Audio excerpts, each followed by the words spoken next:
სისხლის სამართლის საქმეებზე დაკავებული არის აქციაში მონაწილე 30-ზე მეტი პირი. მათი ასაკი იწყება ამ ეტაპზე 19 წლიდან. დაკავებულებს შორის 10-მდე სტუდენტია. დაკავებულთა შორის ასევე ექიმები, ჟურნალისტები, მსახიობები, აკადემიური სფეროსა და პოლიტიკური პარტიების წარმომადგენლებიც არიან. ყველას მიმართ სასამართლო მახკვეთის ყველაზე მძიმე ღონისძიება პატიმრობა გამოიყენა. ალეკო ელისაშვილი და კიდევ ერთი არასრულწლოვანი მოგვიანებით პროკურატურის მიმართვის საფუძველზე სასამართლომ გირაოთი გაათავისუფლა. პროევროპული აქციის მონაწილეების წინააღმდეგ რეპრესიები გრძელდება, მაგრამ პარალელურად ვხედავთ, რომ ძალოვანი უწყების არც ერთი მოძალადე, მწამებელი და ქურდი თანამშრომელი არ არის დაკავებული. საპროტესტო აქციის მონაწილეები და მათი ადვოკატები საგამოძიებო და საპროცესო მოქმედებების ჩატარების დროს არაერთ დარღვევაზე საუბრობენ. მიუთითებენ უკანონო პირად და საცხოვრებელი ბინის ჩხრეკის ფაქტებზე, დაკავების დროს და მის შემდგომ პერიოდში პოლიციელთა მხრიდან არასათანადო მოპყრობის შემთხვევებზე. დაკავებულთა ნაწილი დაკავების შემდგომ მძიმე ფსიქოლოგიურ ზეწოლასა და ფიზიკურ ანგარიშწორებაზე საუბრობს. აღსანიშნავია, რომ აქციის ორი მონაწილე დაკავებულია ნარკოტიკული საშუალების განსაკუთრებით დიდი ოდენობით უკანონოდ ფლობის ბრალდებით.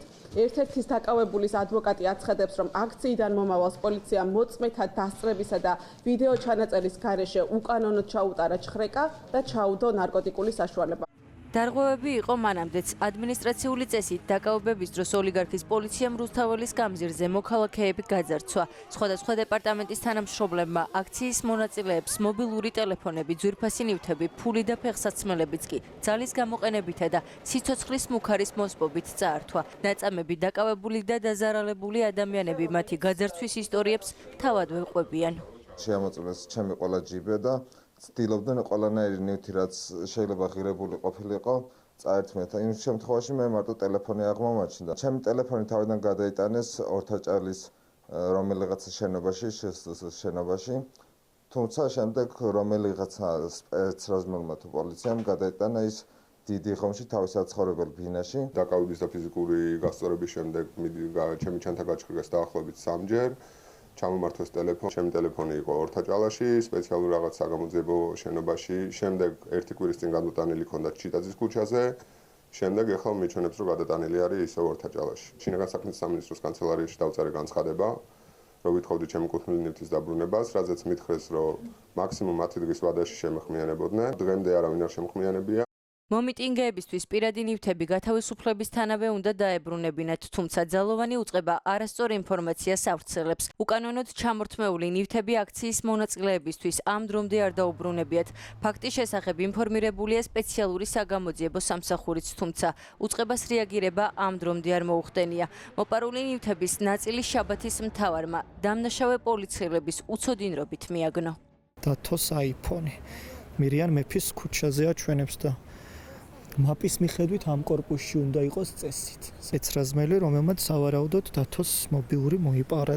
iCloud-ი მოპარული ტელეფონების უმრავლესობაში ჩართულია. დგინდება, რომ ნაკურდალის ნაწილს თავად დამნაშავეები იყენებენ, ნაწილი კი მეორად მაღაზიებში აბარებს. პირველად აჩვენებდა, როცა მომიტანეს პირველად GDD-ს პარკინგზე. მეორე სკრინი რაც მაქვს აჩვენებს მთავარ პროკურატურასთან წანისის გამგეობასთან, პარკინგია მან მთავარ პროკურატურის თანამშრომლების. და მესამეჯერ აჩვენებდა ისევ GDD-ს პარკინგზე. 4 დღის წინ აღმოვაჩინე, რომ გორში მეორადების მაღაზიასთან დაფიქსირდა, ანუ ჩართო, აჩვენა, ჩაიბარა იმანაც და გამორთეს.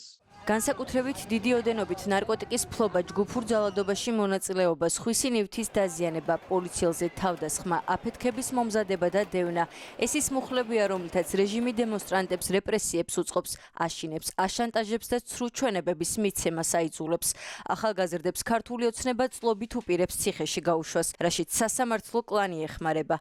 მოსამართლეები, ვინც მტკიცებულებების არარსებობის მიუხედავად სტუდენტებსა და აქციის სხვა მონაწილეებს თავისუფლებას აღკვეთით ემუქრება. ქართული არასამთავრობო ორგანიზაციები კი მოუწოდებენ პროკურატურას შუამდგომლობით მიმართოს სასამართლოს და დაკავებულ მოქალაქეებს პატიმრობა გაუუქმონ. სასამართლო პოლიტიკურ მართლმსაჯულებაში არის ჩართული და არ ემსახურება საზოგადოებას და კანონის მოთხოვნებს, იმის გამო რომ პატიმრები ხშირად საუბრობენ არაადამიანურ მოპყრობაზე, წამებაზე, ისინი ასევე საუბრობენ იმაზე, რომ მათ აძალებენ და ისინი ზეწოლის ქვეშ არიან იმისთვის, რომ კონკრეტული ჩვენება მისცენ, მოვითხოვთ, რომ შევიდნენ შუამდგომლობით, რომ მათი პატიმრობა, ამ კონკრეტული ადამიანების პატიმრობა შეიცვალოს სხვა ყვეთი ღონისძიებით. მოსამართლეები არ იცავენ საჯაროობის პრინციპს, პატარა დარბაზებში ნიშნავენ სხდომებს, ვერ ასაბუთებენ გადაწყვეტილებებს, მიკერძოებულები არიან ბრალდების მხარის სასარგებლოდ, პროკურორების შუამდგომლობებს დასაბუთების გარეშე აკმაყოფილებენ და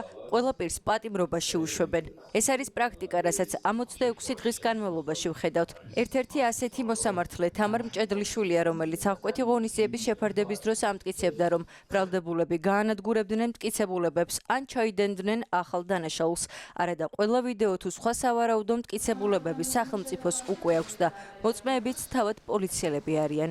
ეს ყველაფერი ეფუძნება მხოლოდ აბსტრაქტულ ზოგად ჰიპოთეზურ მსჯელობას, რადგან პროკურატურას არც წარმოუდგენია საქმეში არც ერთი მტკიცებულება, რომელიც აკვეთის ღონისძიების სახით პატიმრობის გამოყენების ერთ საფუძველს მაინც დაასაბუთებდა. ბრალდებები კი არის შაბლონური და ერთმანეთის იდენტური. ამტკიცებენ ქართული არასამთავრობო ორგანიზაციის წარმომადგენლები. ადვოკატებზე დაყრდნობით იკვეთება დაკავების ოქმებში შეცდომები. ხშირ შემთხვევაში დაკავების დრო და ადგილი არ შეესაბამება რეალობას. ყველაფერთან ერთად საგამოძიებო მოქმედებები ჩატარებულია გადაუდებელი აუცილებლობით ან ღამის საათებში, რომლის საჭიროებაც არ არსებობდა. რიგ შემთხვევაში დარღვეულია დაკავების ვადებიც. არ არის გამოკვეთილი თითოეული პირის ინდივიდუალური ბრალი, რაში გამოიხატა თითოეული მათგანის როლი კონკრეტული დანაშაულის ჩადენაში, ვინაიდან საქმეში არ არსებობს ამისი დამადასტურებელი მტკიცებულებები. ასევე იკვეთება დარღვევები სისხლის სამართლის კანონმდებლობის საგამოძიებო და საპროცესო მოქმედებების ჩატარების დროს და სწორედ ეს მტკიცებულებები აქვს საფუძვლად დადებული ამ ბრალდების დადგენილებებს. აღმასრულებელი საკანონმდებლო თუ სასამართლო სისტემის არსებული პრაქტიკა მეტყოლებს იმაზე, რომ ქვეყანაში რეჟიმი უკვე ჩამოყალიბებულია და ახლა არალეგიტიმური მმართველი პარტია სისტემის განმტკიცებას ცდილობს. დაკავებების, ცემის, დაშინების, გაქურდვისა თუ დეზინფორმაციის მიუხედავად ხალხში პროტესტი არ ცხრება.